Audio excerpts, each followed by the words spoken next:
Então, pessoal, prazer falar com vocês de novo, depois de alguns dias num recesso meio atribulado que eu tive. Mas eu espero que vocês estejam bem. Estamos juntos aí de novo para iniciar mais um período, infelizmente ainda de forma remota. E vamos dar início à nossa disciplina de métodos da física teórica B. Não é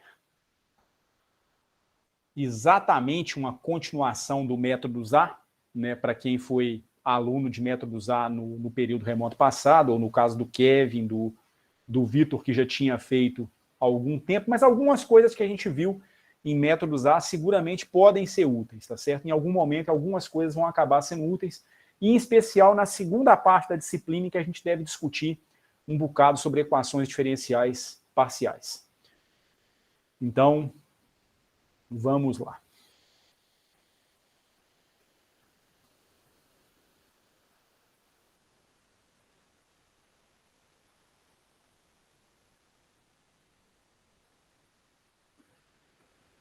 Eu coloquei instantes atrás qual é o plano de ensino da nossa disciplina. E o plano de ensino ele vai versar basicamente em cima de 3 vertentes. A primeira delas, a gente vai lidar com o cálculo diferencial integral de funções complexas. Então, de uma maneira geral, a gente vai lidar com variáveis complexas. É um ramo belíssimo, e em especial a parte de integração no plano complexo. A gente vai aprender algumas técnicas para solução de integrais no plano complexo, que inclusive a gente deve utilizar para resolver integrais reais. A gente vai aprender como transformar alguns tipos de integrais reais em integrais no plano complexo, e integrais que a gente demoraria uma eternidade para a gente poder resolver através de técnicas de integração para variáveis reais. A gente vai ver que a gente vai resolver muito facilmente, ou muito mais facilmente, por meio das ferramentas de variáveis complexas. Então aqui, basicamente, a gente vai aprender a lidar com a diferenciação complexa. A diferenciação complexa, no geral, ela é bastante simples, mas ela tem um aspecto extremamente importante, que é uma condição que tem que ser satisfeita para que uma função seja diferenciável no plano complexo. São as chamadas condições de Cauchy-Riemann.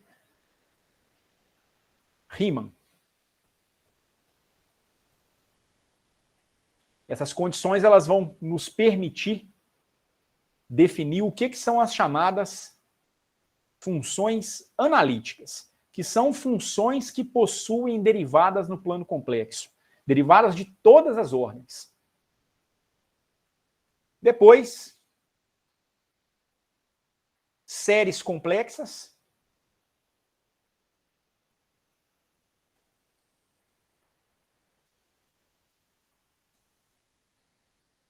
Uma série muito importante que a gente vai aprender, que é a chamada série de Laurent.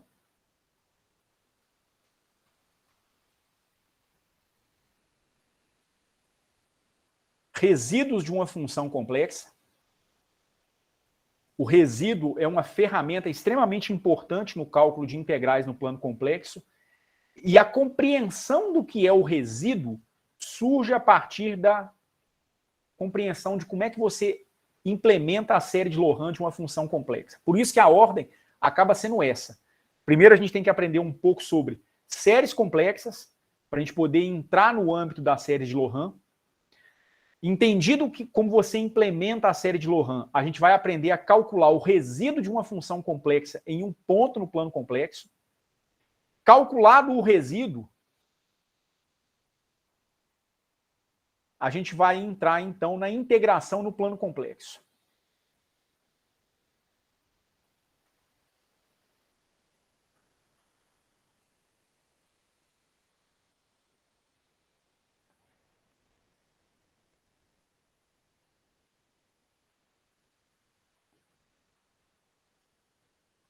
E aí a gente vai de novo falar a respeito da integração de funções analíticas. Essas aqui possuem uma propriedade muito interessante, porque a integração de uma função analítica no plano complexo, ela dá sempre o mesmo resultado. E o chamado teorema dos resíduos.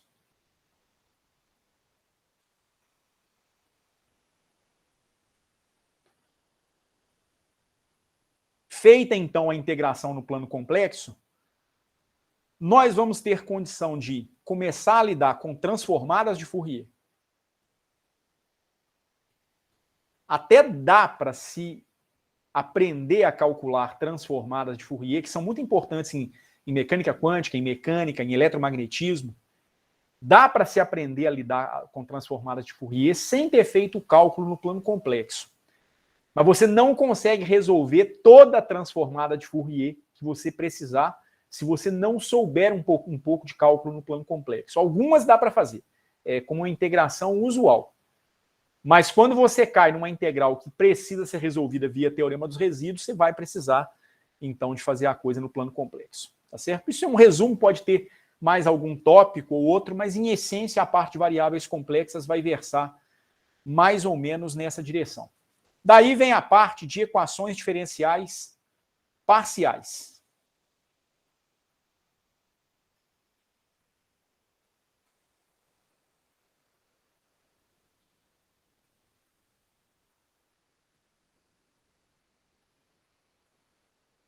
Com aplicações em inúmeros problemas em física, como na mecânica quântica, como a equação de Schrödinger, eletromagnetismo, condução de calor. Então aqui a gente vai lidar, por exemplo, com a equação de onda. Me dê um minutinho que tem uma pessoa pedindo para entrar na sala. Senhor Ederson. Vamos aprender a lidar com a equação de onda, equação de Laplace,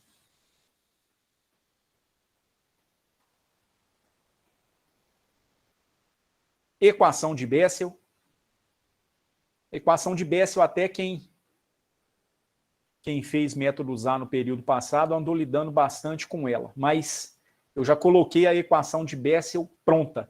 Eu não parti de uma equação diferencial parcial para daí chegar na equação na equação de Bessel.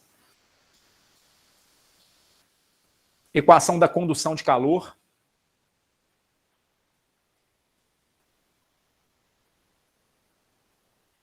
Equação de difusão. E assim por diante. É provável que a gente tenha mais alguns exemplos que a gente possa resolver ao longo da nossa disciplina. Vai dar para a gente ver um bocado de coisa nisso aqui, sem dúvida nenhuma. Aqui é importante ressaltar que é muito provável que a gente veja essas equações em vários sistemas de coordenadas diferentes.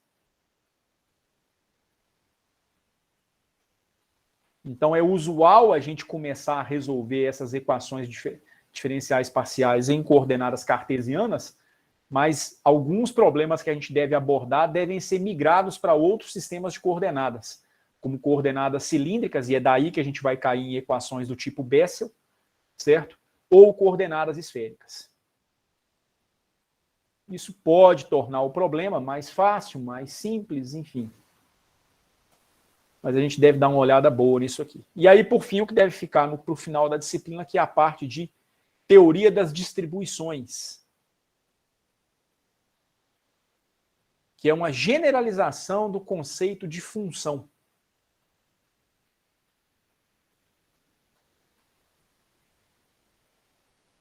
Muito empregado quando você tem agentes físicos que são impulsivos, forças que são impulsivas, fontes de calor que são impulsivas.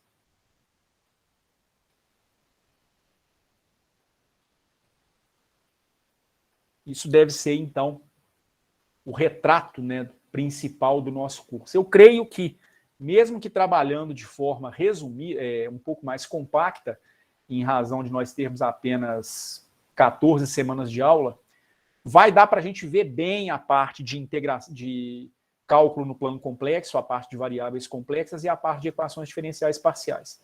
Eu acho que há uma possibilidade de que a parte de teoria das distribuições fique um pouco mais no sacrifício, fique mais corrido no final, tá certo? Mas acho que pelo menos um pouquinho vai dar para a gente ver. Funções de Green não, funções de Green já é método C, então já seria lá com o André, não é comigo. Aqui é só a parte de distribuições mesmo. Ok? E daí as referências bibliográficas. Eu não vou falar a respeito de avaliação não, gente, porque está tudo lá no plano de ensino. Acho que só as datas que eu ainda não pensei em termos de prova.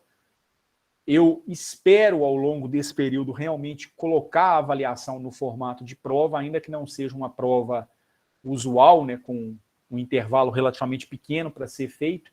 Mas a ideia seriam 2 provas no valor de 35 pontos cada e mais listas de problemas no valor de 30 pontos, tá certo?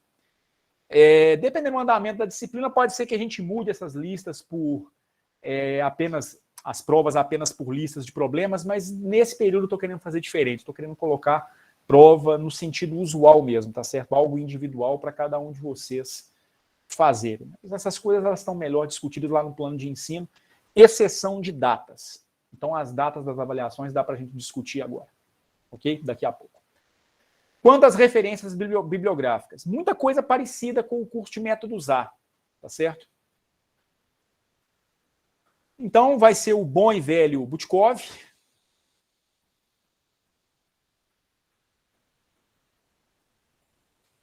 Física Matemática.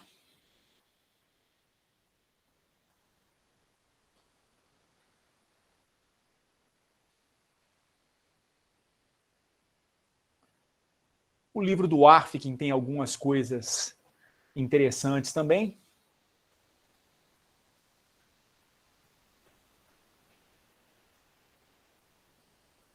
Tem outros autores aqui também, eu vou colocar isso de forma abreviada. Eu acho que é Métodos Matemáticos para Física Matemática.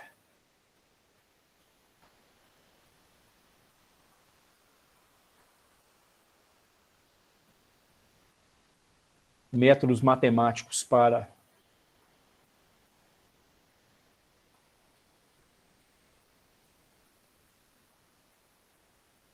Físicos. Aliás, para Física e Engenharia.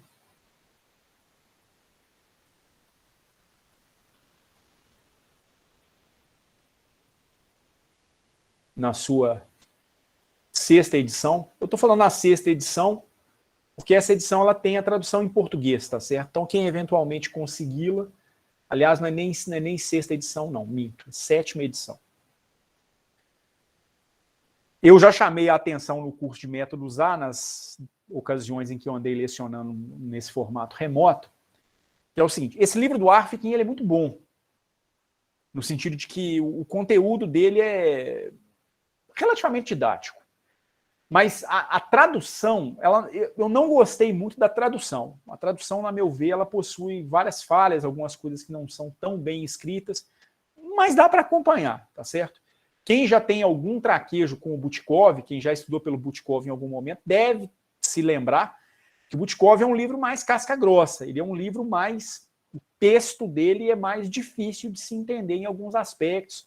A própria diagramação dele às vezes não ajuda muito, porque é tudo um pouco embolado, né?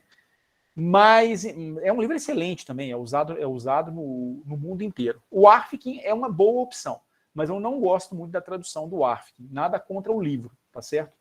Acho que em termos de conteúdo é um livro muito bom também. Em termos de exemplos a serem explorados, é um livro excelente. Mas eu acho que a tradução é que não é muito feliz. E por fim, um livro que eu gosto bastante, que é o da Mary Boas. Ele não é um livro tão rigoroso como é o do Butkov, mas é um livro muito didático. Então, tem uma sequência de problemas bem interessante. Então, nesse ponto, é um livro que eu gosto bastante. Em geral, agrada aos alunos também. É o Matemática, é o Methods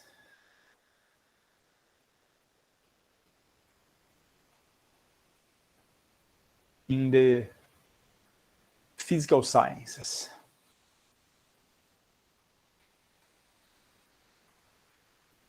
Esse livro ele é encontrado até na 3ª edição. Eu vou recomendar a 2ª edição, que é a edição que eu tenho, basicamente para que listas de exercícios sejam coerentes, tá certo? Para que vocês tenham as mesmas listas que eu venha a recomendar.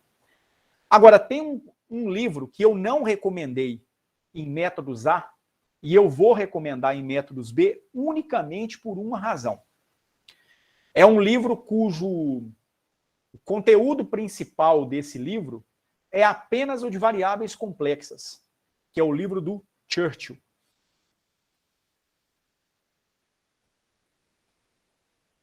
Eu até não lembro exatamente qual é o primeiro nome do Churchill, não me permitam dar uma olhadinha aqui, por favor.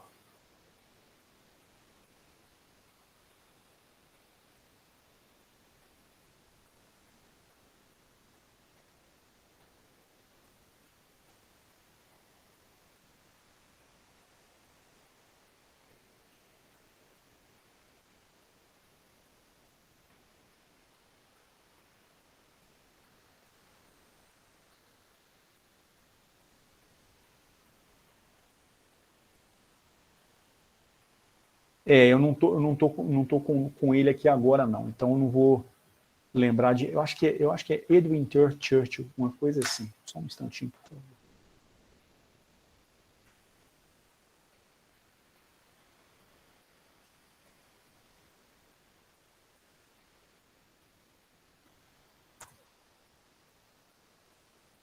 Só um instante que eu tive um probleminha na mesa aqui. Só um minuto.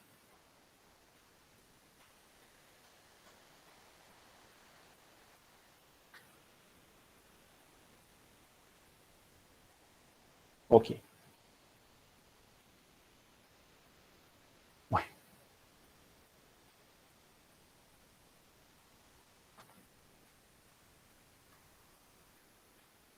Esse livro do Churchill, ele trata exclusivamente de variáveis complexas. Então ele é um livro só sobre variáveis complexas. Mas esse livro é tão bom, mas tão bom para a parte de variáveis complexas, que, vamos dizer assim, é impossível deixar esse livro de fora, tá certo?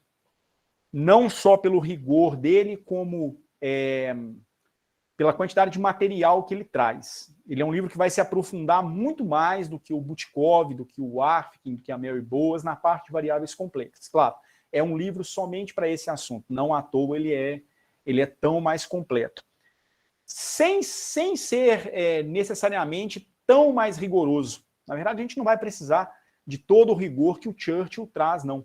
Mas dos exemplos que ele traz, dos assuntos que ele traz, que acaba que são mais bem discutidos que no Butkov, que no Arfking, que na Mary Boas, tá certo?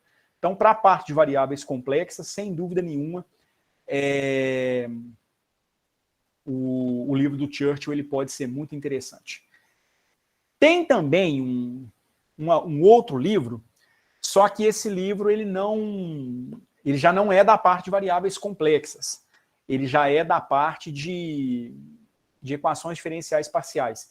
É o livro da Carmen Liss. Eu acho que é Notas de Física Matemática. Eu vou até colocar diferente do padrão, porque eu não vou lembrar exatamente, não. É um livrinho pequenininho, bem fininho, mas com um bom número de exemplos resolvidos. E a Carmen Liss é uma professora, foi, né? Ela é falecida já, uma professora de Física Matemática da USP. Essas notas de aula dela que se transformaram no livro são excelentes. Então, esse livro aqui, o foco maior nele vai ser em equações diferenciais parciais.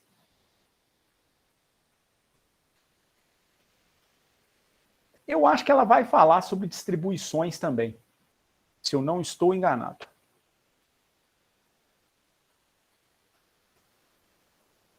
Eu acho que é Carmen Liss Braga.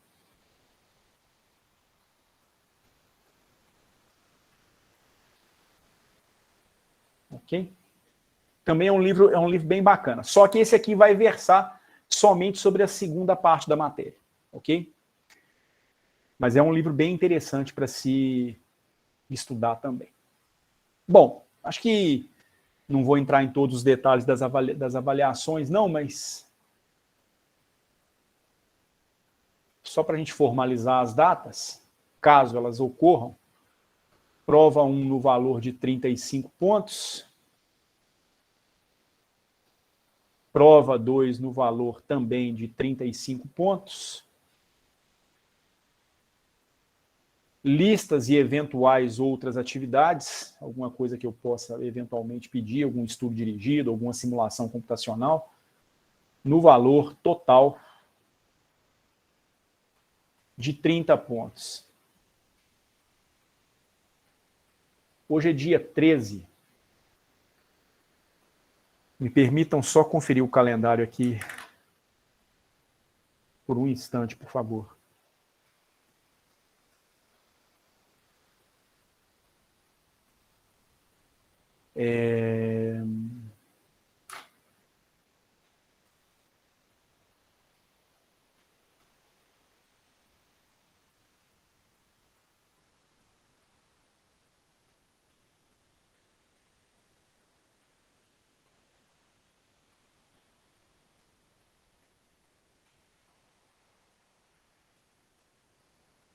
Uma prova daqui a 45 dias, mais ou menos.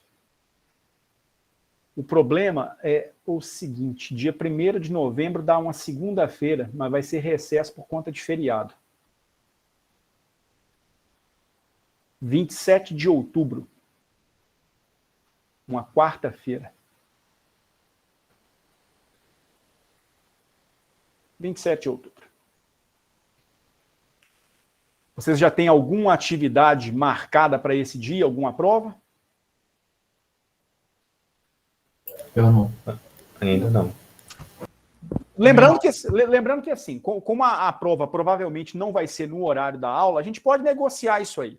Né? A gente pode colocar no dia 28, ela vai ser no formato assíncrono mesmo. Então, se na ocasião tiver meia arrochada, a gente pode ajustar para colocar no final de semana, na sexta-feira, enfim. Né? Mas vai se dar mais ou menos no dia 27 de outubro. Eu espero que eu consiga estar suficientemente organizado até lá para que eu consiga fazer isso. Mas, dependendo do envolvimento da turma com a disciplina, talvez a gente consiga trabalhar só com listas também, tá certo? Aí vai depender muito da maneira como vocês vierem a trabalhar. E aí, no dia... O semestre vai terminar dia 17 de dezembro.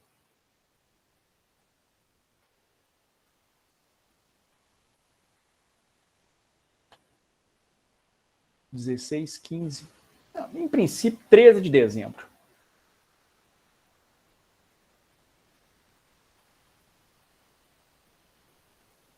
(15 de dezembro).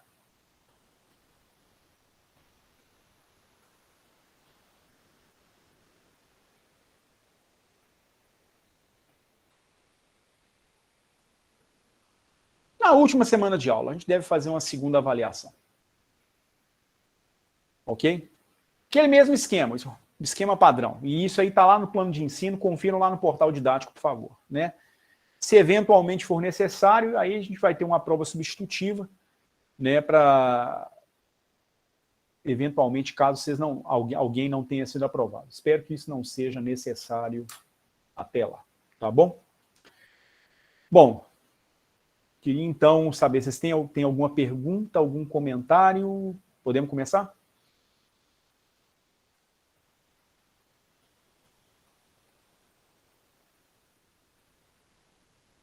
Por mim, pode. Ok?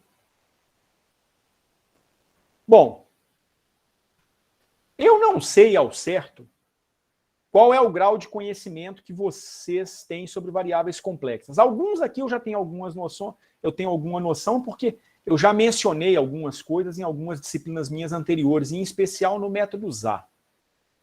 Até tem uma aula lá sobre introdução aos números complexos que talvez ela possa ser útil para vocês. Eu coloco essa aula na playlist do curso que eu vou colocar lá no YouTube, tá certo? Uma aula introdutória sobre números complexos que em alguma ocasião eu já dei. Bom, Vamos então colocar como motivação a seguinte situação. Digamos que vocês sejam, por alguma razão, levados a resolver essa equação do segundo grau aqui.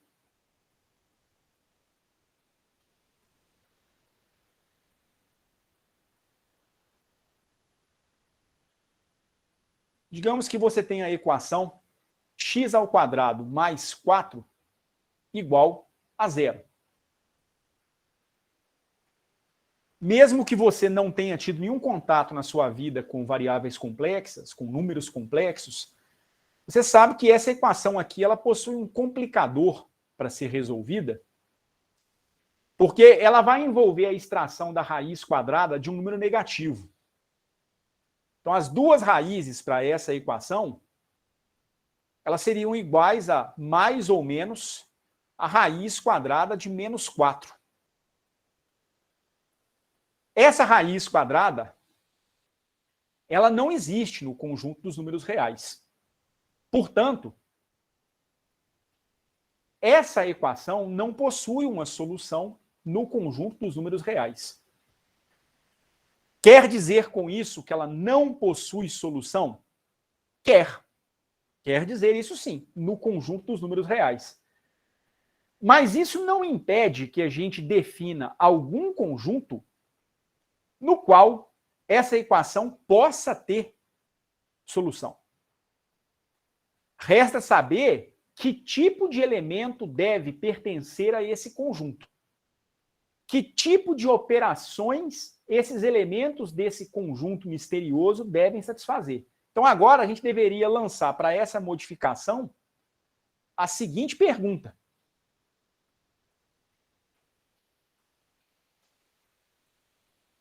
Quais são as propriedades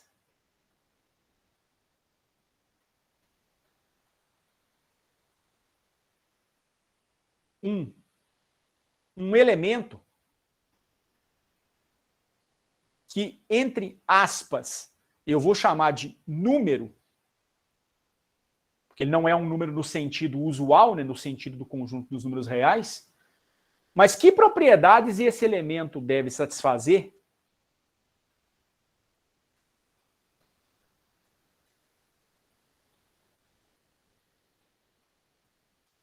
para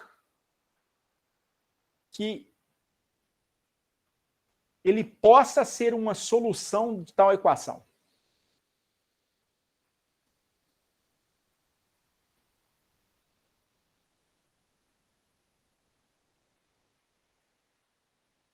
É importante a gente discutir, ainda que em linhas gerais, algumas dessas propriedades, para a gente não ficar com a impressão que o tal do número imaginário é um número fictício, um número que simplesmente foi inventado para a gente inventar uma solução para uma equação algébrica como essa. Na verdade, não é isso. Ele não está sendo inventado simplesmente para dar satisfação a essa equação. Antes disso, eu vou criar um conjunto, eu vou ter que entender que propriedades os elementos algébricas dos elementos desse conjunto devem satisfazer, tá certo? Para que esse conjunto tenha elementos que são válidos como soluções dessa equação, tá certo? Então, por hora, o que a gente poderia dizer é o seguinte: o problema não é com o menos 4 em si.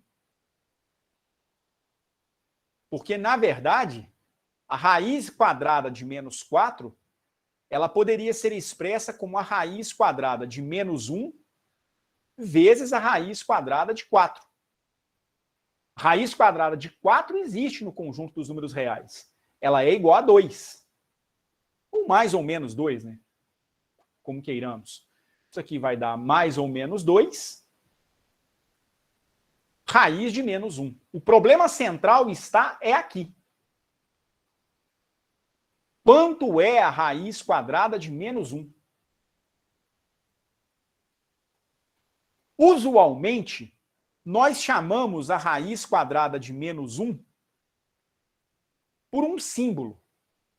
E aí é muito comum a gente nos livros ou nas aulas de matemática que a gente já possa ter tido na vida ou em alguma aula de alguma disciplina de física, a gente dizer que a raiz quadrada de menos 1 ela é igual a i. E a gente fala que esse i é um troço chamado unidade imaginária.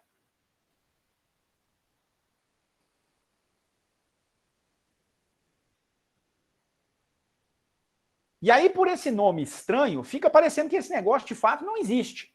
E que a gente simplesmente inventou mais uma coisa para ter que decorar para dar cabo de solução de alguns tipos de equação. A gente vai ver que não é bem por aí. Tá certo? Na verdade, o que a gente precisa entender são as operações que um elemento desse conjunto misterioso, que nós ainda não mencionamos qual é, precisa satisfazer, que propriedades são essas, para que, de fato, a gente consiga entender realmente quem que é o i. O i, no final das contas, ele é mais do que a raiz quadrada de menos 1. Ele é mais do que isso. No final das contas, raiz de menos 1 igual a i, o i não é exatamente um número, ele é um símbolo. É um símbolo para se representar algo, vamos dizer assim, mais sofisticado, mais elaborado. Então, a gente precisa definir algumas operações desse conjunto que a gente vai passar a partir de agora a gente vai chamar de conjunto dos números complexos.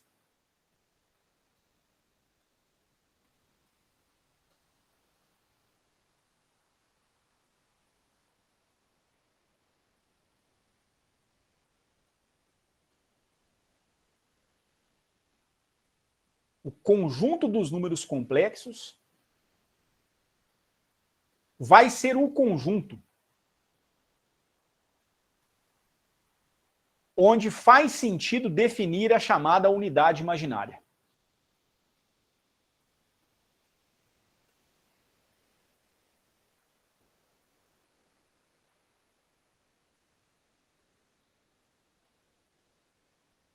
Mas o que vem a ser um número complexo?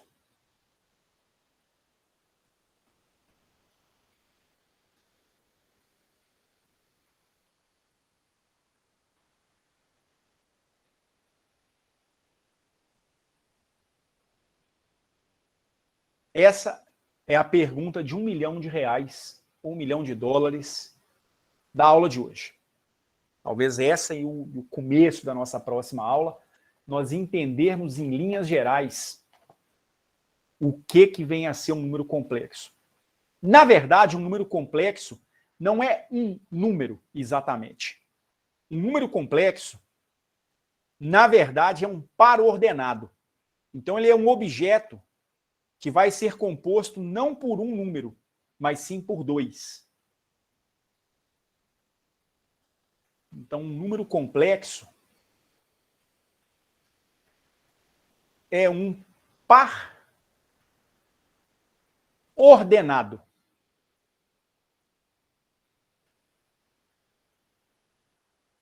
Ou seja, ele é uma coisa, ele é um número que eventualmente a gente vai simbolizar por uma variável z, por um símbolo z, aonde você vai ter dois números reais. Então, esse número A, ele pertence ao conjunto dos números reais. Esse número B também pertence ao conjunto dos números reais. E a esse primeiro elemento, eu vou dar o nome de parte real.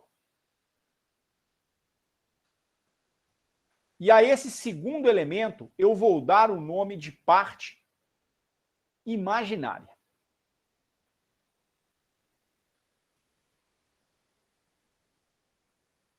E como é que a gente vai montar o que é a parte real, o que é a parte imaginária? A gente vai precisar definir como é que a gente implementa algumas operações nesse conjunto dos números complexos. Em especial, a partir da definição de unidade imaginária. Pelo seguinte, dado que o i é igual a raiz quadrada de menos 1, então, Se nós elevarmos essa relação ao quadrado, I ao quadrado tem que ser igual a raiz quadrada de menos 1 elevado ao quadrado. A operação de raiz quadrada, ela é a mesma em qualquer conjunto, real, complexo, natural, enfim, não interessa. A ideia de radiciação quadrada é sempre a mesma. E se você eleva uma raiz quadrada a um quadrado, a raiz quadrada ela é eliminada. De tal maneira que o I ao quadrado é igual a menos 1.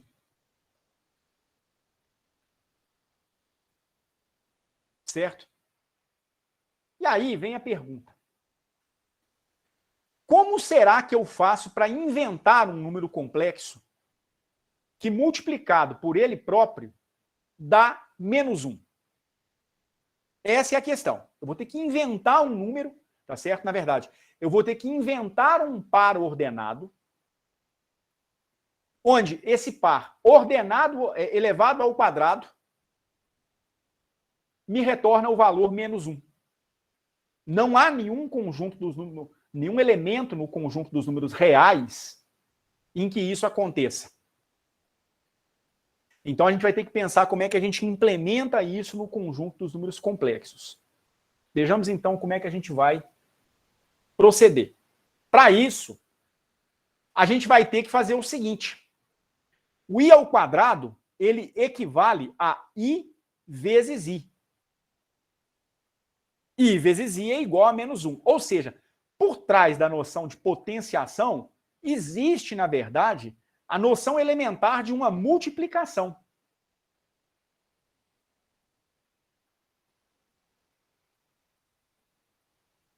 E aí vem a pergunta.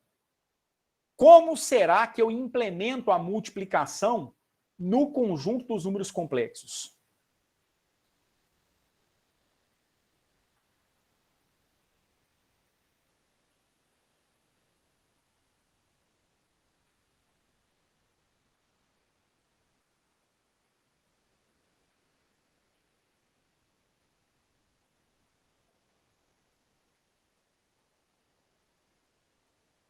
Nós não temos resposta para isso ainda.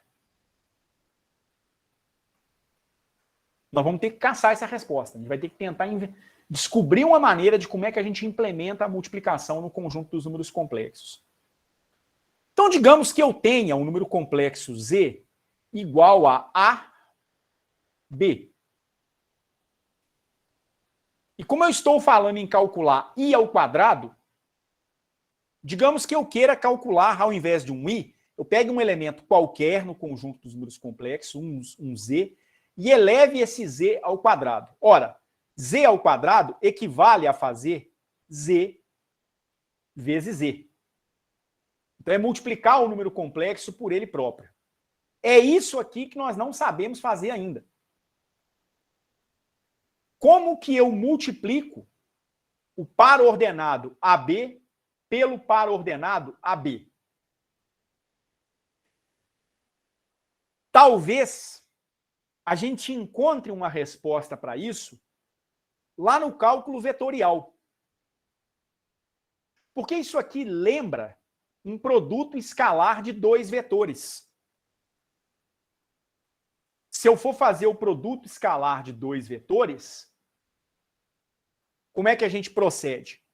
Dois vetores em duas dimensões, digamos que eu tenha um vetor R, que é igual a x na direção y mais y na direção j.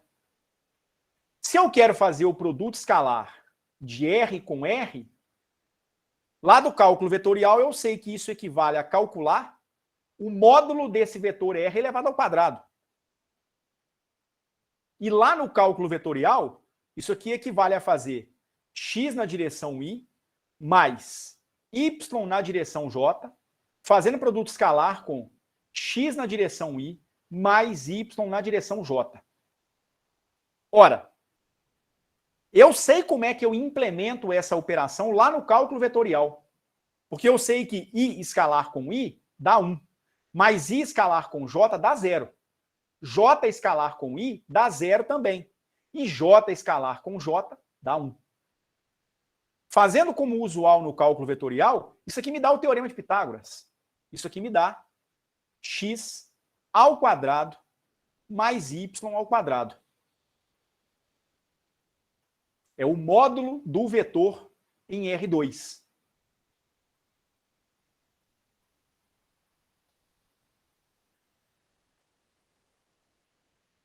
Uai, será que eu não posso fazer algo parecido com essa operação no conjunto dos números complexos? Vejamos se nós podemos. Então, será que nós podemos transpor essa operação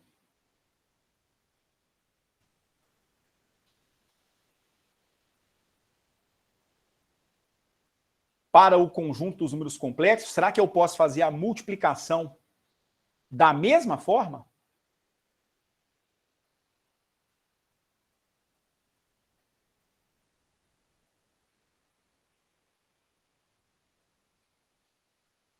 Conjunto esse que eu vou chamar de C a partir de agora. Ora, se nós podemos, como nós ainda não sabemos, vamos fazer isso aqui na forma de uma tentativa. Ok? Nessa minha tentativa, eu tenho z multiplicado por z igual a z ao quadrado. Isso aqui seria igual a AB multiplicado por AB. Será que isso aqui é igual a ao quadrado mais b ao quadrado? Algo como multiplique as componentes x entre si e some com o produto das componentes y entre si? Não. Não é. A regra da multiplicação não é a mesma. Tem muita coisa no cálculo de números complexos que lembra as operações que a gente faz no cálculo vetorial. Desde aquele que vocês aprendem lá na Física 1. Mas seguramente a multiplicação não é uma delas.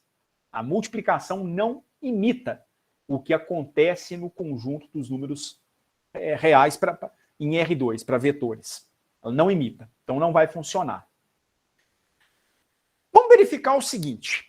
Eu tinha dito que esse primeiro número aqui, ele é chamado de parte real do meu número complexo. E esse outro número aqui, ele é chamado de parte imaginária do meu número complexo.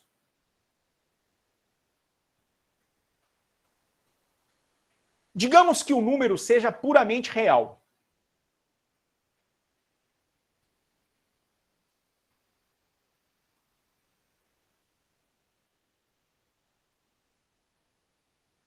Ora, se ele é puramente real, eu quero com isso afirmar que o B é igual a zero. Então, o meu Z, na verdade, é o par ordenado com A para a parte real e zero para a parte imaginária. Então, não tem parte imaginária. Quando você vai fazer, então, Z vezes Z, isso aqui dá A0 multiplicado com A0. Mas vejam só, gente. Se das duas componentes você tem apenas a parte real, o produto tem que te dar um número real. Não pode ser diferente. Você vai multiplicar duas partes reais entre si. Então, isso aqui fatalmente vai ser igual a elevado ao quadrado. Não há nenhum problema nisso. Quer dizer, caso a parte imaginária não exista, você está no conjunto dos números reais.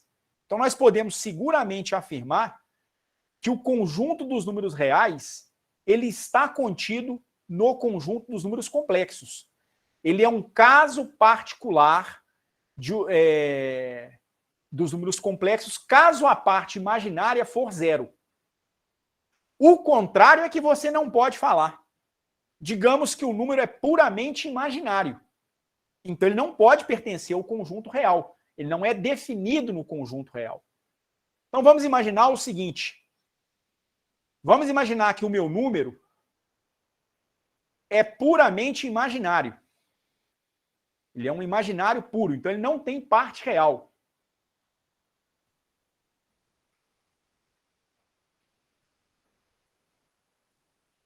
Se o número é imaginário puro, ele tem a forma 0 para a parte real e um número b para a parte imaginária. Se você vai fazer, então, z ao quadrado, que é igual a z vezes z, isso aqui é igual a 0 e b multiplicado por 0 e b. Vejam que quando você vai fazer o produto de um número puramente real por ele próprio, basta você multiplicar o a por a e você vai obter a ao quadrado. Mas quando você vai multiplicar um número puramente imaginário, um que tem parte real 0 e parte imaginária diferente de 0, ao fazer o 0b multiplicado por 0b, isso aqui não dará b ao quadrado. É diferente de b ao quadrado. E por que que tem que ser diferente de b ao quadrado? Isso é intrigante, porque basicamente a gente fica parecendo que a gente só mexeu a peça de lugar. Mas acontece que agora nós estamos lidando na componente imaginária. Qual é o problema da componente imaginária? É que a componente imaginária é aquela componente onde você tem a seguinte propriedade. Você vai pegar o número complexo e elevá-lo ao quadrado e o resultado dá menos 1. Então você ganha um sinal negativo. O módulo da unidade imaginária é 1, mas i ao quadrado dá menos 1. Então, i vezes i é menos 1. E daí? Daí o seguinte. Na verdade, o que a gente precisa retornar, o que nós precisamos exigir é o seguinte.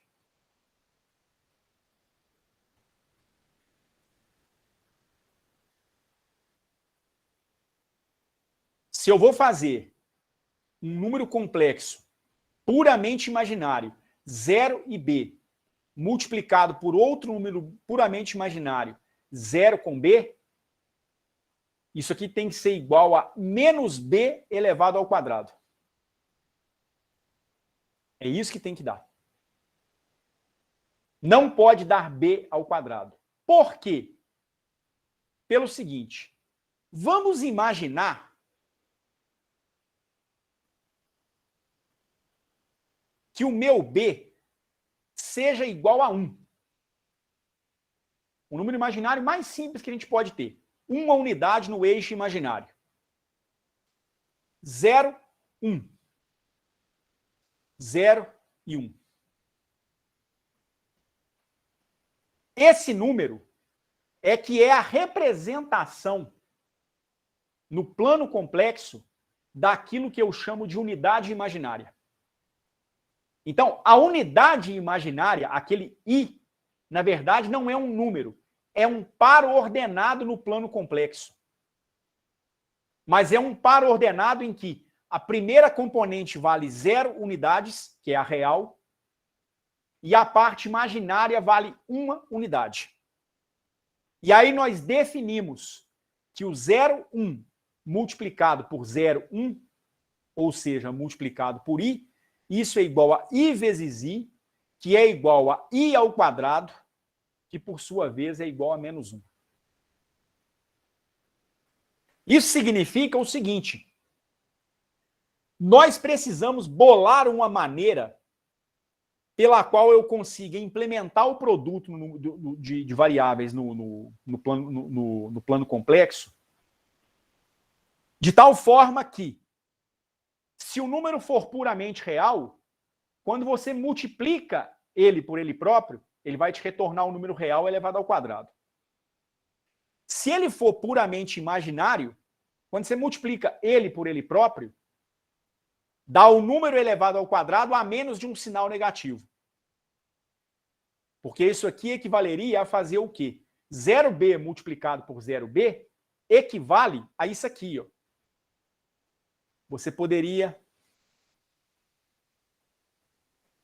meio que colocar o B em evidência e escrever isso aqui como B, 0, 1 unidade, multiplicado por B, multiplicando 0, 1 unidade. B vezes B é B ao quadrado, e aí sobra 0, 1 multiplicado por 0, 1. 0 na parte real, 1 na parte imaginária é o I. 0 na parte real, 1 na parte imaginária é o I de novo. I vezes I é igual a menos 1. E isso aqui dá menos B ao quadrado. Eu preciso inventar a operação do produto no plano complexo de tal maneira que essa propriedade aconteça. E aí é o seguinte, eu vi agora há pouco que não dá para tratar como, não dá para levar a sério a tentativa de implementar o produto no plano complexo como produto das partes reais entre si e o produto das partes imaginárias entre si. Vai dar merda.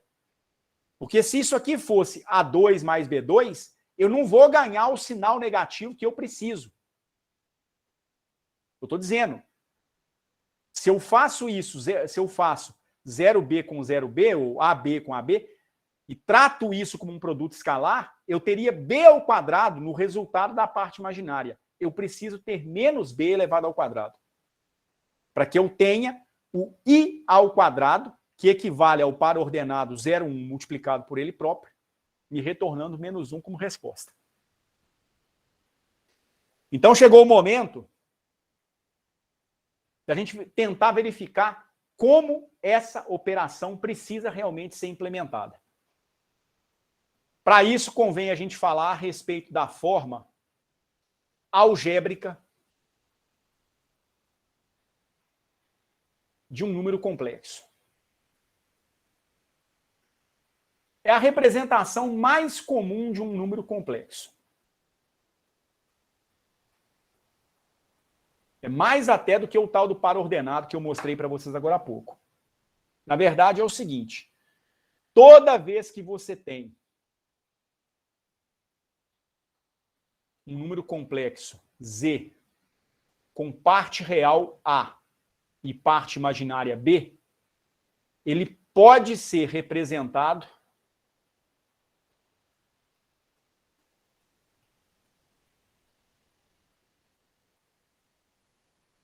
na chamada forma algébrica.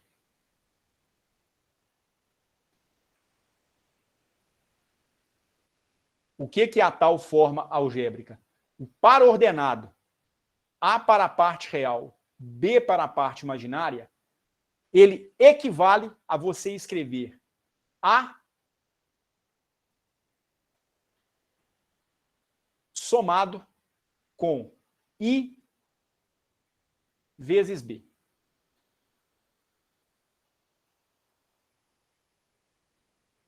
Então, A mais IB é uma forma alternativa, e vai ser a mais usada no final das contas, para o número complexo AB, parte real A, parte imaginária B. E aí vem então a pergunta: como que eu vou implementar a multiplicação no conjunto dos números complexos? A gente poderia tentar outras tentativas, tentar construir outras maneiras de se implementar a multiplicação. Mas eu vou direto ao ponto.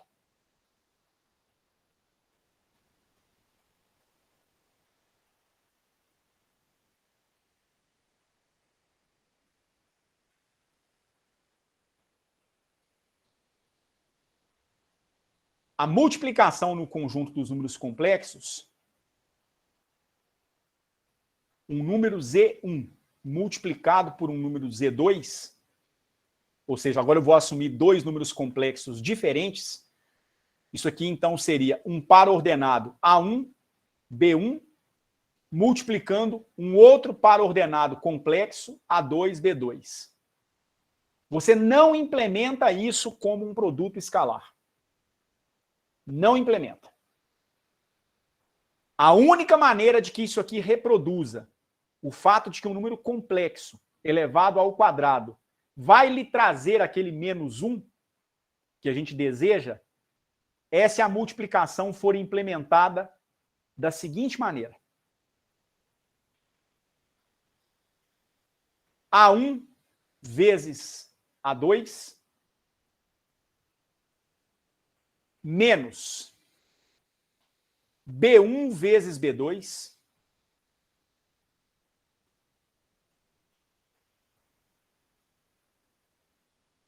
e aí, para a parte imaginária, a gente vai ter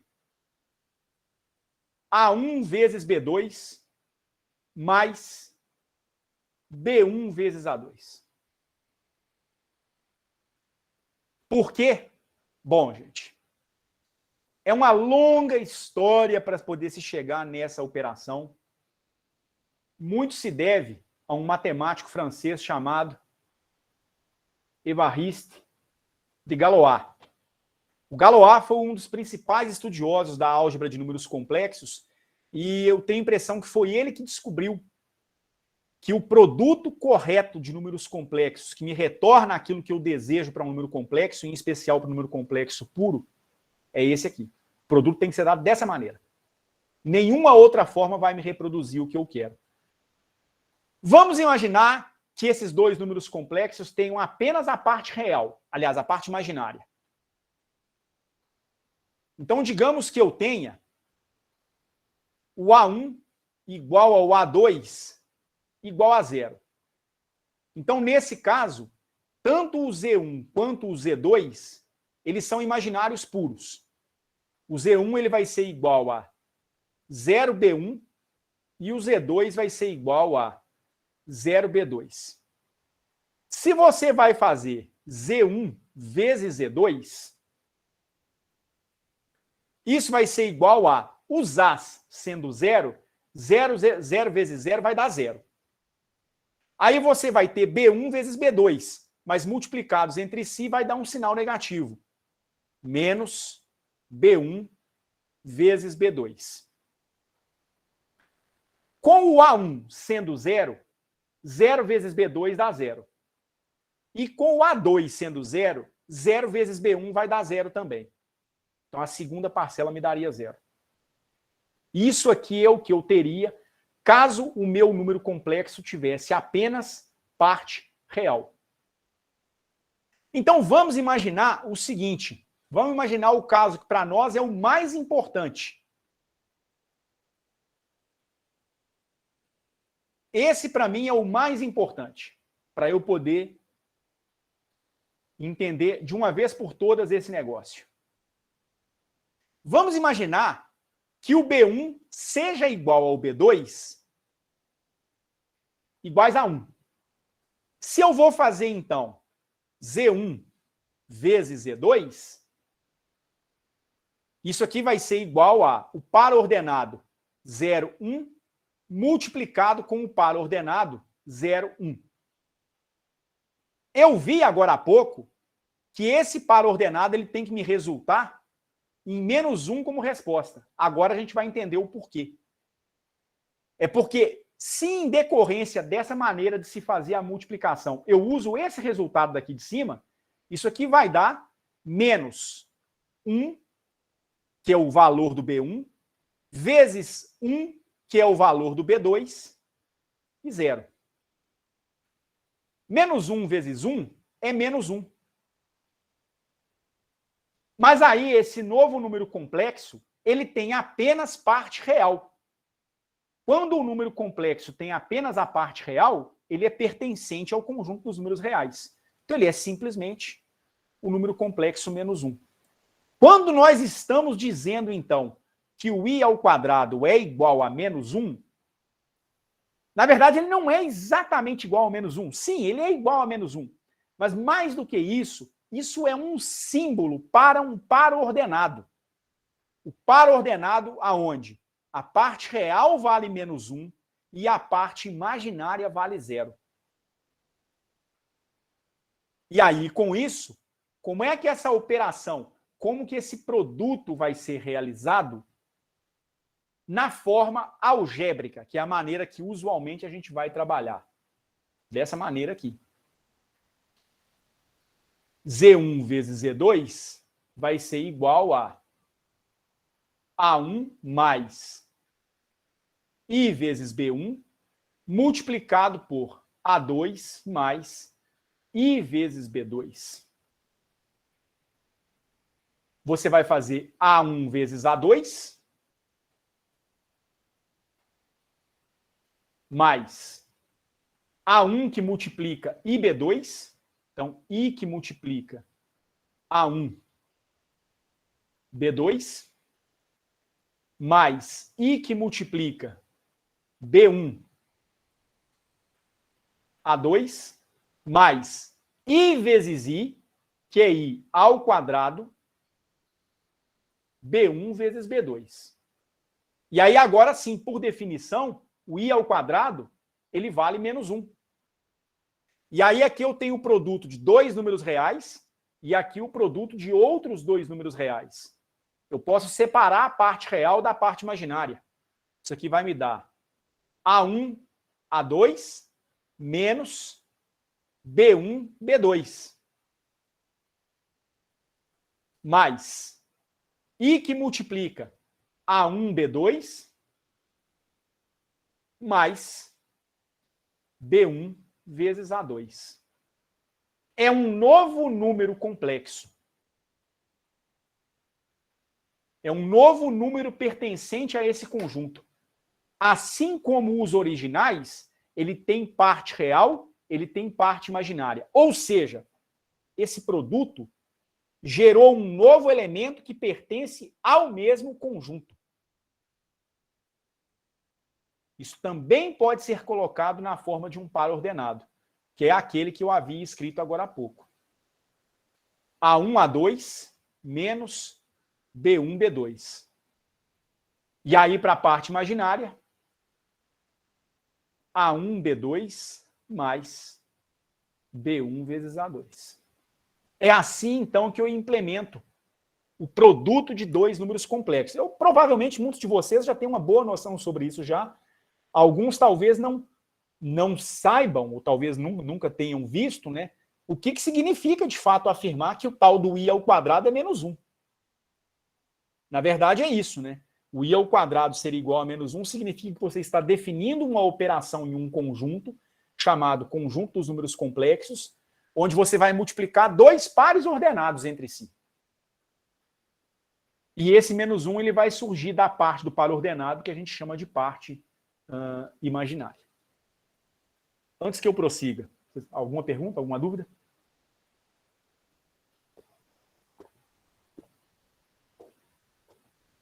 Tranquilo. Os demais? Tranquilo. Beleza. Então vejam só. Chegou o momento, então, nós estamos o tempo todo falando em par ordenado. Par ordenado sempre nos remete à ideia de plano. Um objeto que tem duas coordenadas num espaço, vamos dizer assim. Então chegou o momento de falar, ainda que ligeiramente, daquilo que nós chamamos de plano complexo. Também conhecido por plano de Argand-Gauss.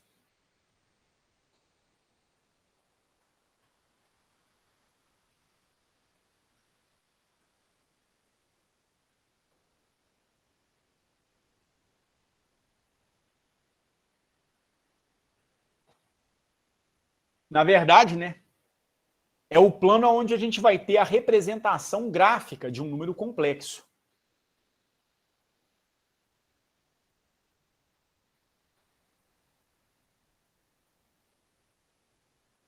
É nesse plano que a gente constrói os números complexos graficamente. E é por isso que eles acabam se tornando muito similares a vetores. Eles têm uma representação geométrica muito parecida com a de vetores. Na verdade, a gente faz o seguinte, né? Só um instantinho, por favor.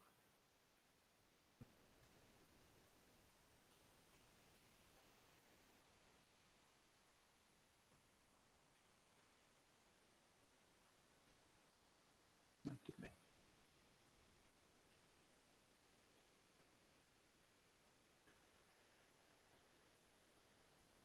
Na verdade, a gente vai definir um conjunto de eixos que são perpendiculares entre si. Nesse eixo vertical, eu coloco a chamada parte imaginária do número complexo.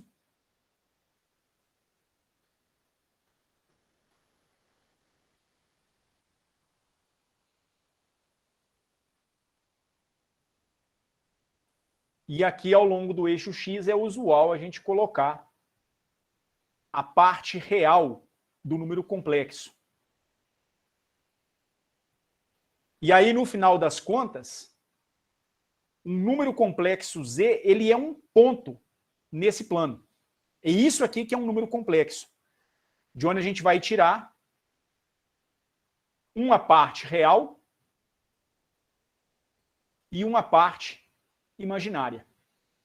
A esse tamanho até a origem, eu vou chamar de B.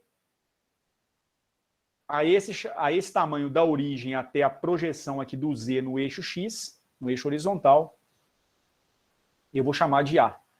Então, reparem que o número complexo é este ponto aqui.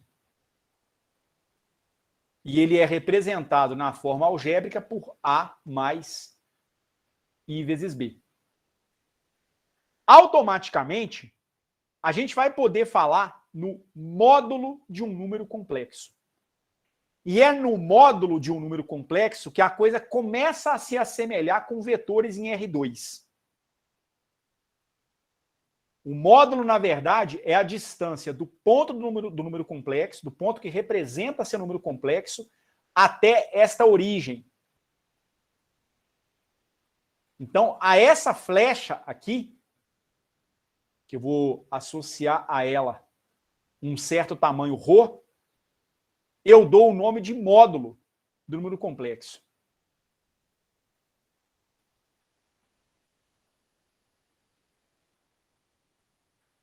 Então, ρ é o módulo do número complexo.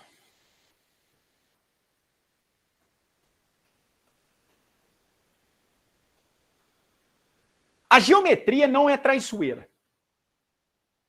A geometria mostra para mim que o ρ, tamanho do seu número complexo, a distância dele até a origem, muito provavelmente vai ser extraída por meio do teorema de Pitágoras.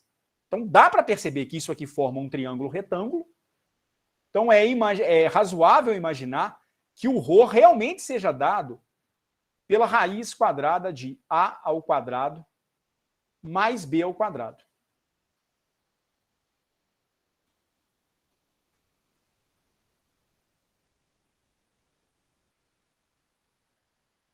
Então, isso é verdade, isso ocorre realmente em decorrência do teorema de Pitágoras. Mas, às vezes, a gente fica com a seguinte impressão. Será que o módulo de um número complexo, veja que deu A2 mais B2, né? A2 mais B2 vem do produto escalar, né? Se eu fizesse produto escalar de um vetor por ele próprio, eu coloquei na primeira parte da aula, né, que esse produto escalar de um vetor por ele próprio daria sua parte x ao quadrado mais sua parte y ao quadrado. Acho que foi aqui exatamente, né? X na direção y mais y na direção j, fazendo produto escalar com ele próprio, dá x2 mais y2. Será que é essa a operação que nós fizemos para chegar no módulo? Não. Não é essa a operação. Nós não fizemos um produto escalar. Até porque, vale ressaltar, isso aqui lembra um vetor, se assemelha a um vetor, mas não é um vetor. Então, não goza exatamente das mesmas propriedades que um vetor possui. Antes de falar como é que eu chegaria nisso aqui a partir do número complexo Z, convém a gente definir uma quantidade. O conjugado de um número complexo.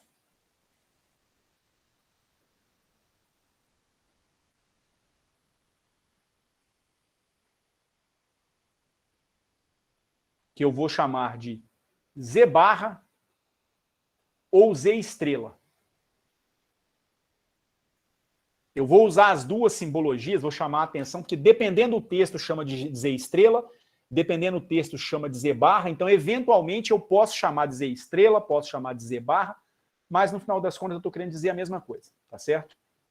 Basicamente, eu vou definir o conjugado de número complexo pela necessidade de definir o módulo corretamente. É meio que o seguinte, né?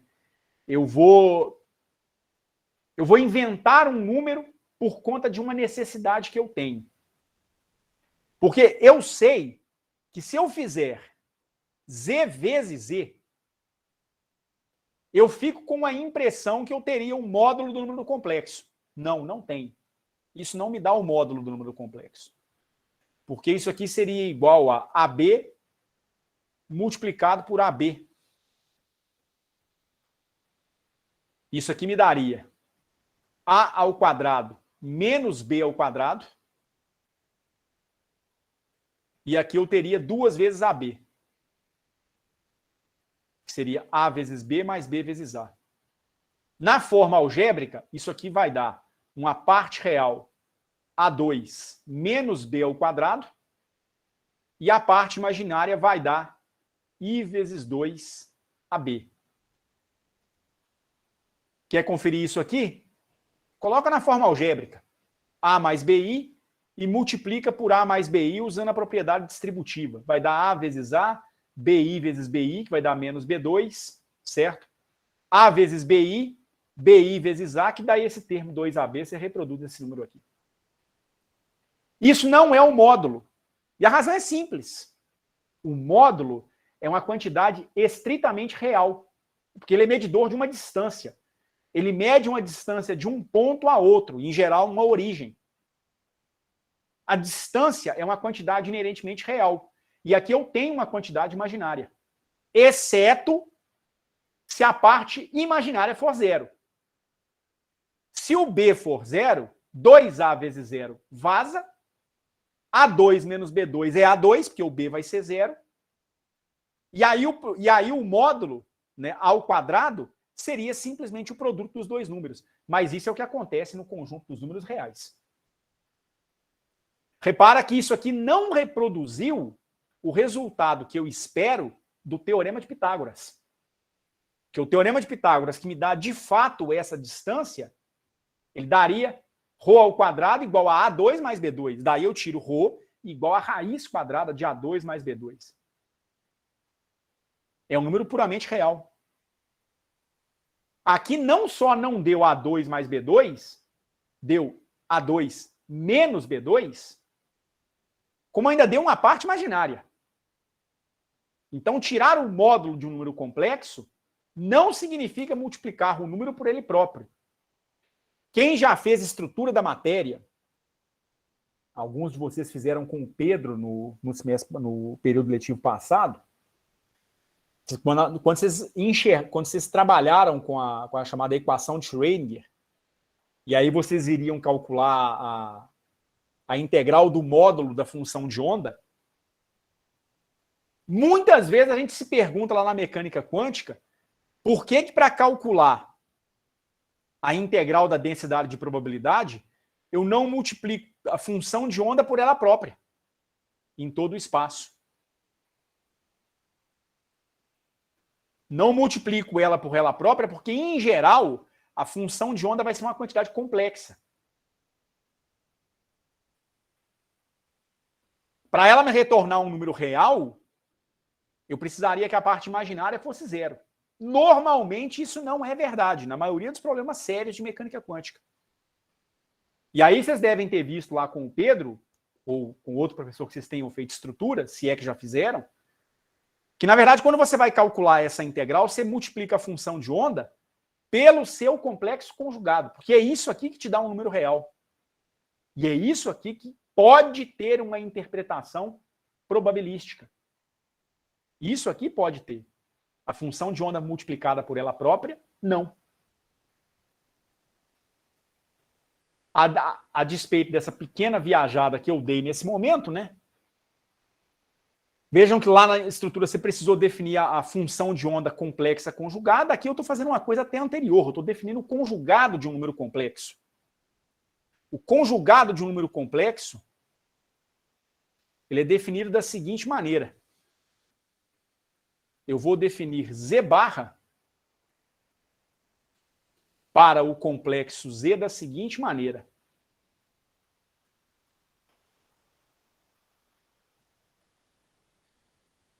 O Z barra, ou ainda Z estrela, Z asterisco, é igual a A menos B vezes I. Você troca o sinal da parte imaginária. Do ponto de vista geométrico, isso tem uma implicação, que é a seguinte. Vamos marcar aqui, então, o seu número complexo, o seu Z. Ele tem uma parte real A, uma parte imaginária B. Se você está, então, definindo o Z barra, você não está mexendo na parte real, não, mas está mexendo na parte imaginária. Você vai espelhar a parte imaginária. Então, enquanto o número complexo original aponta para este ponto aqui, o seu complexo conjugado Z estrela aponta para este ponto aqui. Então, geometricamente, ele é um número complexo diferente, que tem o mesmo módulo, mas ele não tem o mesmo ângulo em relação à horizontal.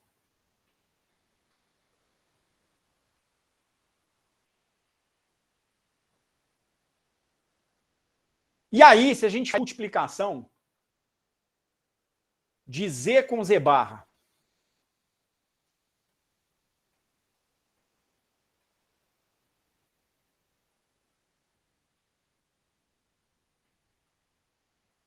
Z multiplicado por Z barra é, então, ao número complexo original A mais B vezes I, multiplicado pelo seu complexo conjugado A menos B vezes I.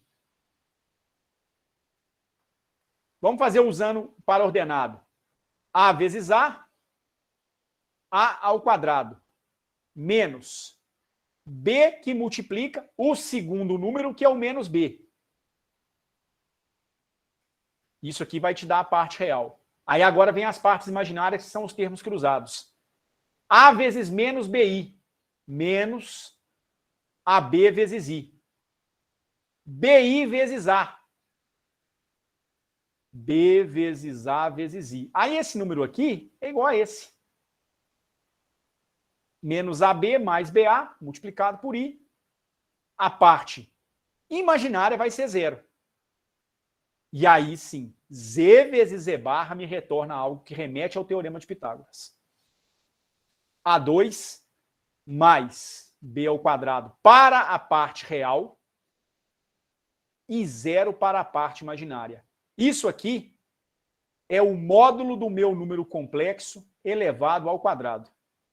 E aí é por isso que lá na mecânica quântica, quando vocês iriam calcular o módulo quadrático da função de onda, para quem se lembra disso porque fez estrutura, você multiplicava a função de onda pela sua complexa conjugada. É isso que te dá o módulo no plano complexo. É o número ou a função multiplicada pela sua complexa conjugada ou pelo número complexo conjugado. E é daí, então, que a gente tira ρ igual a raiz quadrada de A ao quadrado mais B ao quadrado. Então, a operação da conjugação complexa, ela é simples, mas ela é fundamental para que a gente possa calcular o módulo de um número complexo corretamente.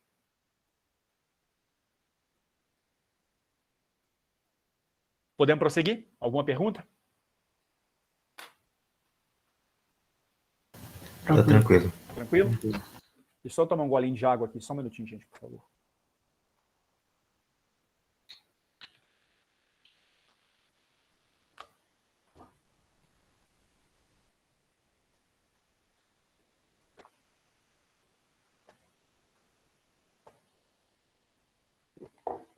Obrigado. E aí agora convém falar a respeito da divisão de dois números complexos.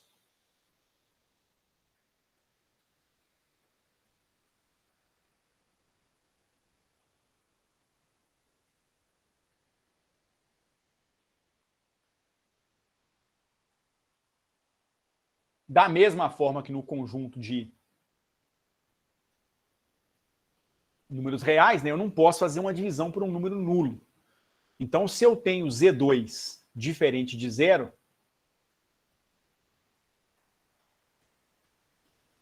eu vou definir a divisão da seguinte maneira.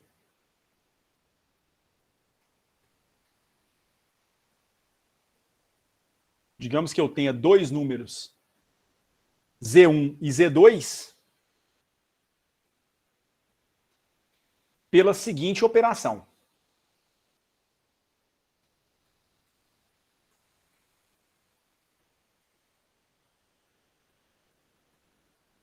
Z1 dividido por um número complexo Z2. Isso aqui vai ser igual a um número complexo A1 mais I vezes B1 dividido por um número complexo A2 mais I vezes B2. Tá, a divisão é isso. Mas como é que você implementa essa divisão? Novamente, a noção de conjugação complexa ela vai ser extremamente importante para a gente. Por quê? O problema todo de se fazer essa divisão é você estar dividindo o Z1 por essa soma de coisas aqui no denominador.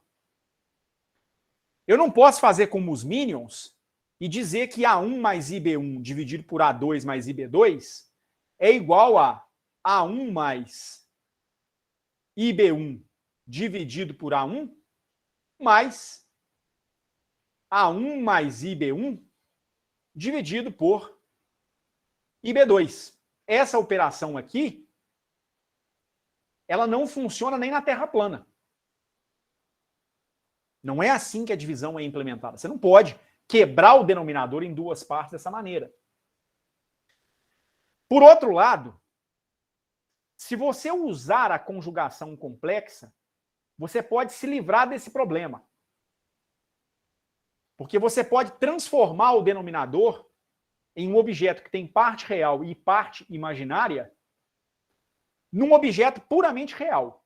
Só o denominador. De que maneira?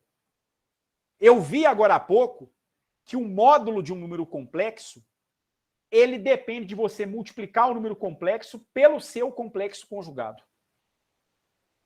Então eu vou tomar o Z2 e eu vou fazer o seguinte. Eu vou multiplicar Z2 por Z2 estrela. Claro que eu não posso fazer isso de forma impune. O numerador eu tenho que multiplicar pela mesma quantidade. Eu vou multiplicar o Z1 também por Z2 estrela. Então eu vou ficar com Z1 dividido por Z2 igual a Z1 vezes Z2 estrela dividido por Z2 vezes Z2 estrela. Isso aqui vai ser igual a A1 mais IB1, que multiplica Z2, estrela. Você vai trocar o sinal da parte imaginária. A2 menos IB2. Isso dividido por Z2 com Z2 estrela. A2 mais IB2, que multiplica A2 menos IB2. Maravilha. Porque eu sei que isso aqui vai me eliminar partes imaginárias indesejáveis aqui no meu denominador. Z1 dividido por Z2 vai passar a ser o que, então? A1 vezes A2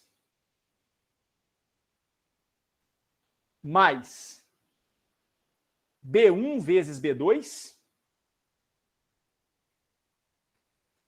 mais I que multiplica B1 A2 menos A1 B2. Podem fazer com calma depois que vocês vão ver que vai dar isso aqui mesmo. Mas o mais importante é eu perceber o denominador. Você multiplicou um número complexo pelo seu complexo conjugado. Você vai calcular o módulo desse número complexo. Isso aqui vai ser igual a parte real ao quadrado somado com parte imaginária ao quadrado. Então isso aqui vai dar A2 mais Aliás, A2 ao quadrado mais B2 elevado ao quadrado. Você até pode, não é desejável, mas não é necessário, perdão, mas você pode colocar isso na forma de um produto de um par ordenado, em que a parte real seria A1, A2 mais B1, B2 sobre A2 quadrado mais B2 ao quadrado. Isso aqui é a parte real. E a parte imaginária, segundo elemento do seu par ordenado. B1, A2 menos A1, B2 dividido por A2 ao quadrado mais B2 elevado ao quadrado. Tem que decorar isso? É claro que não. Tem que se habituar com a maneira como essas operações são construídas. Ninguém tem que decorar isso. Mas tem que entender a sutileza do raciocínio. Né? Entender o problema que você tem de fazer a divisão original pelo número complexo, né? Porque como é que você vai fazer essa divisão? Você não pode fazer como na Terra plana, não dá para quebrar essa operação em duas, como desse jeito. Você tem que transformar o número do denominador em um só. Isso só é possível se você multiplicar e dividir essa divisão pelo mesmo número. E o adequado é que esse número seja o complexo conjugado de Z2, para você ter aqui no denominador o módulo de Z2. Tá certo? Mas é óbvio que não tem que decorar essa operação que eu fiz. Eu só mostrei em linhas gerais como é que a operação é conduzida. Posto isso, vale a pena a gente discutir uma outra propriedade bastante importante, uma outra maneira de se expressar um número complexo, que é através da forma polar.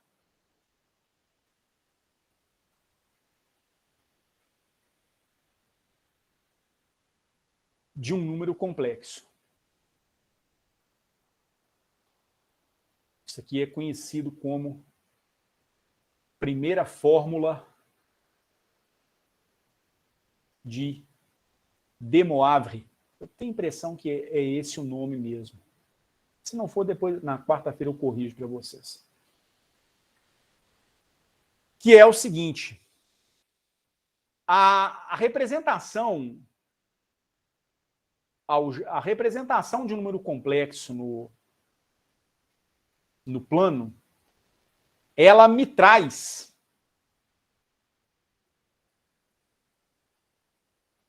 quase que de imediato a ideia de se pensar nesse número complexo como algo que lembre um vetor, com duas componentes. Aqui nós não vamos falar em componentes, pelo menos no sentido de componentes que estão associadas a direções espaciais, mas se a gente eventualmente falar, não tem problema, você não deve associar isso com nenhuma direção do espaço. Mas o fato é o seguinte, né? O número complexo ele tem uma componente, uma parte real A, e uma componente, uma parte imaginária B. O módulo dele vale ρ. Esse ρ é a raiz quadrada de A ao quadrado mais B ao quadrado. E aí,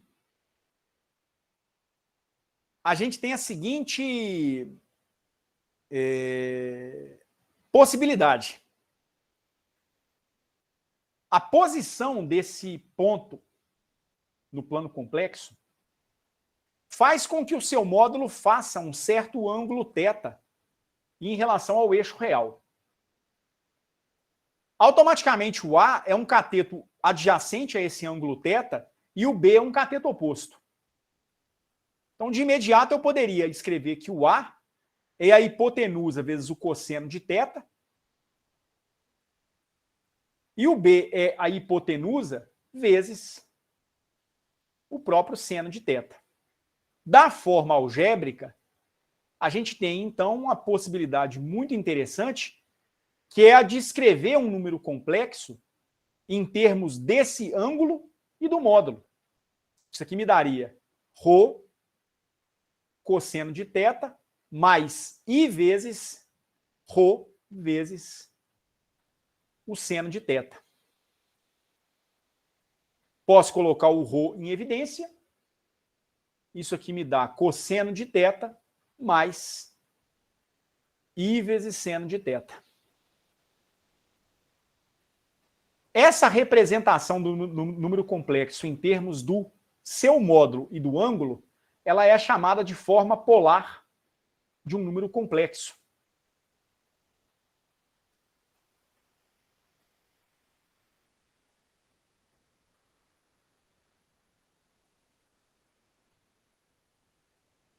E aí, para quem fez métodos A no período remoto passado, ou até mesmo no anterior, ou talvez tenha feito EDO e o professor tenha dado isso, talvez se lembre do seguinte.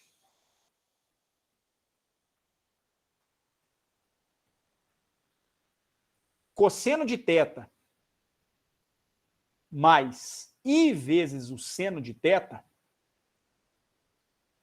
é um símbolo para uma exponencial complexa.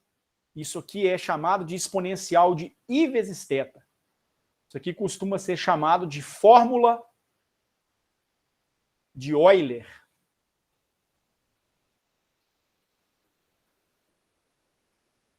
E aí, com isso, é também comum expressar a forma polar de um número complexo como sendo Rho vezes, ao invés de cosseno de θ mais I seno de θ, Rho vezes a exponencial de Iθ.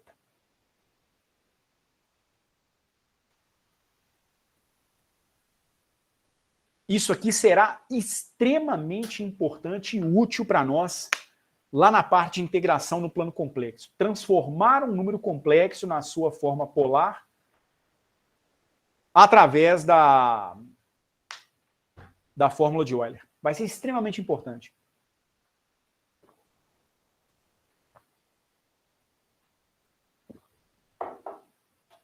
E aí, é claro que é o seguinte.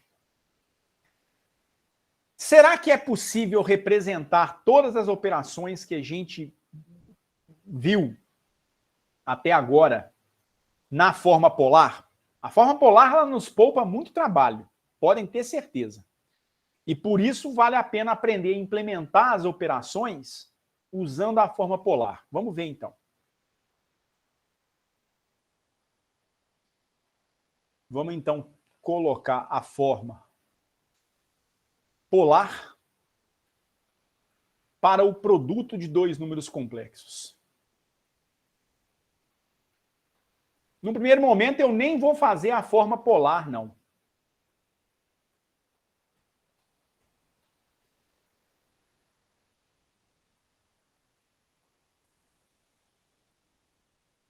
Digamos que eu tenha dois números complexos, Z1 e Z2,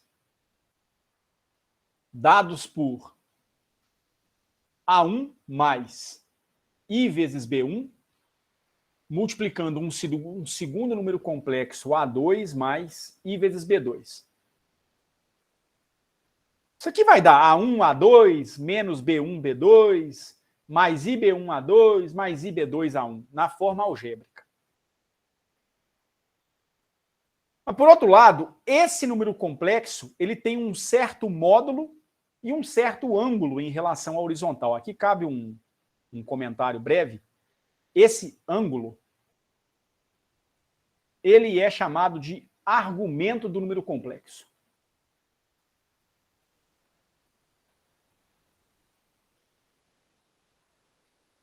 Então, quando eu falar em argumento, eu vou estar mencionando esse ângulo, o ângulo que o complexo faz com o eixo horizontal, tá certo? Com o eixo da parte real. Então, A1 mais IB1 poderia ser expresso como tendo um certo módulo, vou chamar de Rho1, vezes a exponencial de I θ1. Aliás, eu nem vou colocar dessa forma, não.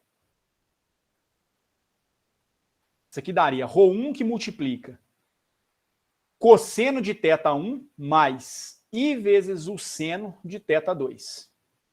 Ou, perdão, é o mesmo ângulo, né? Então aqui é θ1 também. Vezes Rho2 que multiplica cosseno de θ2 mais I vezes o seno de θ2. Qual é a ideia que está por trás disso aqui? Ué, a ideia que está por trás disso é bastante simples, né? Cada número complexo vai ter um módulo e um argumento.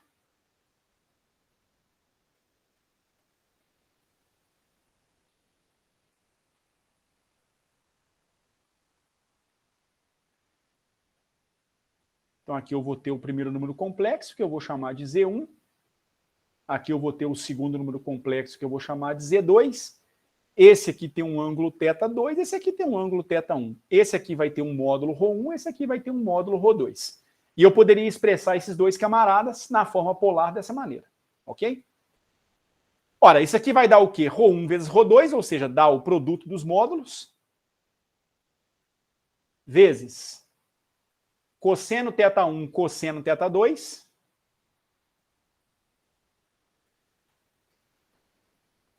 menos I vezes I é I ao quadrado, que é menos 1, né? Por isso o sinal negativo. Seno θ1, seno θ2.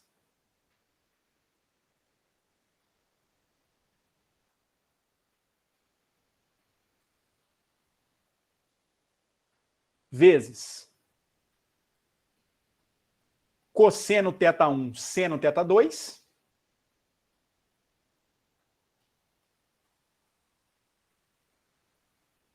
Aqui, na verdade, tem até uma coisinha que precisa ser melhorada, né? Isso aqui é I vezes, e aqui é um mais. É a parte real somada com a parte imaginária.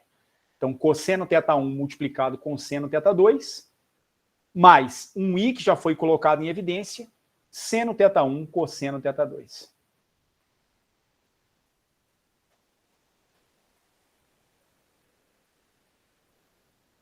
Ora, isso aqui me dá o quê, então?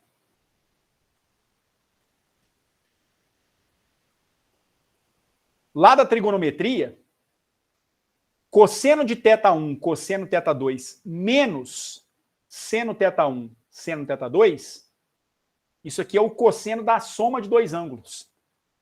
Isso aqui é igual ao cosseno de θ1 mais θ2. É o produto dos cossenos menos o produto dos senos. Mais I que multiplica seno A cosseno B mais seno B cosseno A. O seno da soma dos dois ângulos. Então, seno de θ1 mais θ2. Isso aqui, então, seria o produto dos seus números complexos, o produto do seu número complexo, né, de dois números complexos, na forma polar. Da mesma coisa, qual é o módulo? O módulo é o produto dos módulos individuais de cada número complexo. E qual é o argumento desse novo número complexo, que eu vou chamar de θ? É a soma dos argumentos originais. Então, esse θ aqui é igual a θ1 mais θ2. A rigor, eu nem precisava ter feito esse caminho. Por quê? Porque se eu me lembrar da fórmula de Euler e escrever cada parceiro desses aqui usando a exponencial complexa, eu ficaria com ρ1 exponencial de iθ1 multiplicando ρ2 exponencial de iθ2. ρ1 vezes ρ2 é o produto dos dois módulos. E aqui eu tenho um produto de duas potências de mesma base. Conserva a base, soma os expoentes. θ1 mais θ2.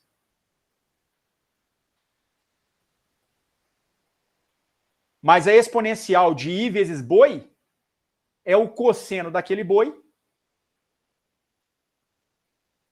mais I vezes o seno daquele boi.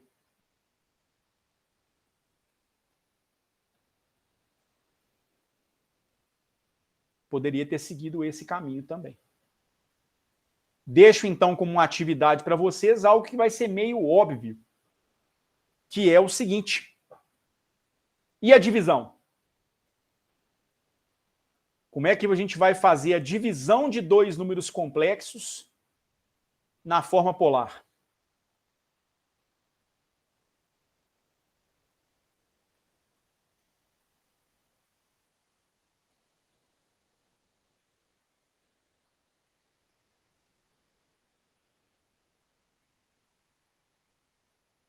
Z1, Z2 vai ser igual a A1 mais IB1 dividido por A2 mais IB2. Ou ainda, ρ1 cosseno de θ1 mais I vezes o seno de θ1, a representação polar do primeiro número complexo, dividido por ρ2, que multiplica cosseno de θ2 mais I vezes o seno de θ2. É muito provável, vocês já tenham até em mente qual é o resultado em que a gente vai chegar. Porque se na multiplicação deu o cosseno da soma e o seno da soma, o que provavelmente vai acontecer na divisão? Deve dar o cosseno da diferença e o seno da diferença. Então, vou deixar que vocês mostrem.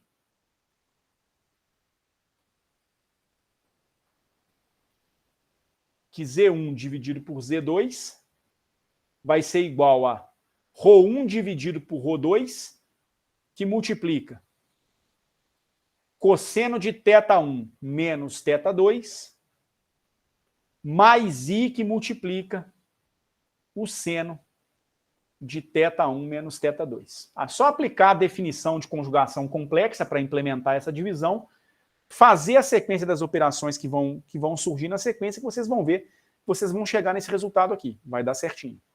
Tá certo? Fiquem tranquilos que vai dar certinho. E o que vai acontecer aqui no denominador? Bem, observem que no denominador, muito provavelmente, você vai ter alguma coisa que envolve cossenos ao quadrado e senos ao quadrado. O denominador resultante vai dar 1. Podem ter certeza disso. Mas implementem isso, tentem fazer isso para a próxima aula. É uma operação tranquilinha, acho que vocês dão conta de fazer tranquilamente.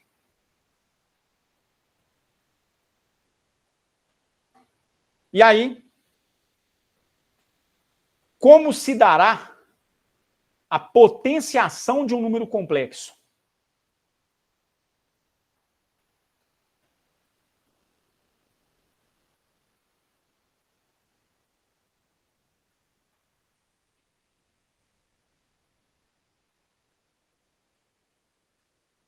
Digamos que eu tenha um número Z igual a A mais BI,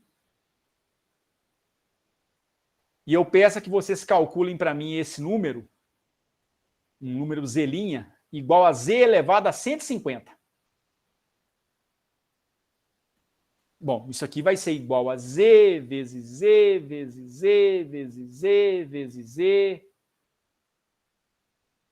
vezes Z, um total de 150 vezes. É óbvio que você não vai fazer isso usando a forma algébrica. Faz menor sentido. Mas a forma polar, ela é extremamente útil. Porque, por exemplo, Z ao quadrado é Z vezes Z. Isso aqui, na forma complexa, na forma polar, me dá ρ, que multiplica cosseno de θ mais I vezes o seno de θ,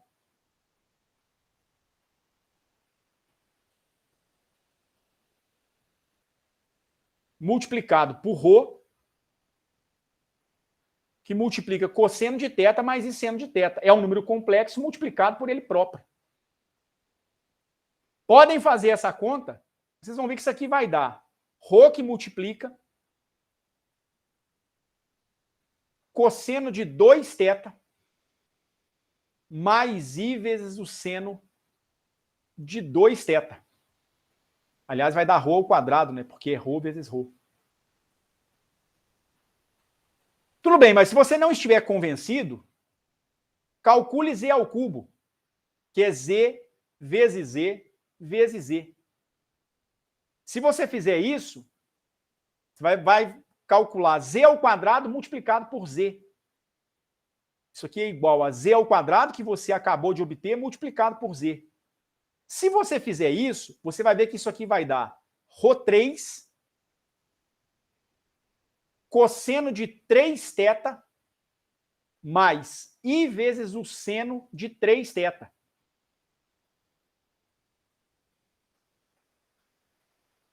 Mas talvez você não esteja convencido e você queira fazer isso até 150. Isso vai ser igual a z149 vezes z. Mas que ainda vai dar um trabalho desgraçado para fazer. Mas dá para perceber um padrão que apareceu na potência 2 e na potência 3. O módulo do complexo resultante é elevado à potência que você deseja. Então, se a potência é 150, isso aqui vai dar ρ elevado a 150. Que multiplica cosseno de 150θ mais i vezes o seno de 150θ.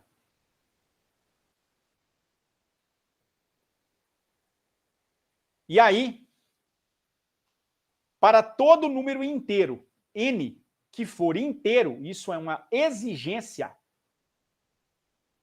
z elevado a n pode ser expresso da seguinte maneira. Dá o módulo elevado a n vezes o cosseno da potência n elevado a θ mais i vezes o seno da potência n vezes θ. É assim que você vai fazer a potenciação. Ela é muito mais simples de ser feita na forma polar. E aí eu encerro a aula de hoje. Tá certo? Por quê? Porque o próximo tópico ele é intimamente relacionado com a potenciação dos números complexos. É a radiciação. A extração de raízes quadradas de números complexos. Mas a radiciação, ela exige mais cuidados. Tanto do ponto de vista operacional, quanto do ponto de vista de interpretação. Tá certo? A gente vai ver que é bem mais delicado, não é que é mais difícil não, mas você precisa tomar cuidado com alguns detalhes no que diz respeito à radiciação de números complexos. Tá certo? Por hoje, entretanto, eu vou parar por aqui. Próxima aula, quarta-feira, a gente começa então com a radiciação de números complexos. Tudo bem? Alguma pergunta? Tranquilo. Tranquilo? Então, beleza. Gente, por hoje eu encerro a gravação por aqui então, tá certo? Boa noite para todos, boa semana e bom recomeço, acima de tudo, né? Eu espero que seja o último recomeço remoto que a gente tenha antes de uma possível volta no presencial no ano que vem. Um abraço para vocês. Ô, Edson.